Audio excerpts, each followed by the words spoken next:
अस्सलाम वालेकुम दोस्तों, आज की वीडियो में हम बात करेंगे पाकिस्तान में नशा कुश माफिया का असर कैसा है और इसका हल क्या हो सकता है। पाकिस्तान में नशा कुश माफिया का मसला बहुत संगीन है। ये माफिया गैर कानूनी तौर पर मुख्तलिफ किस्म के नशांगेज मवाद को बनाती है और फिर उनको अवाम तक पहुँचाती है।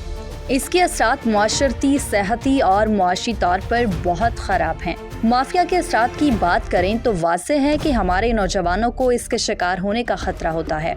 उनको इन मवाद का जहर दवा बनाकर फरोख्त किया जाता है जो उनकी सेहत को नुकसान पहुंचाता है और उनके मुस्तकबिल को खराब करता है। नशा कुश माफिया का हल तलाश करना जरूरी है। हमें इस माफिया के खिलाफ कानूनी कार्रवाई करनी चाहिए और आवाम को आगाह करना चाहिए कि वो इन माफिया के चारों और नशा अंगेज मवाद को इस्तेमाल न करें। आखिर में पाकिस्तान में नशा कुश माफिया का मसला हल करना हम सब की जिम्मेदारी है। हमें मिलकर इस माफिया के खिलाफ लड़ना होगा और अपने नौजवानों को इन मवाद से दूर रखने में मदद करनी चाहिए।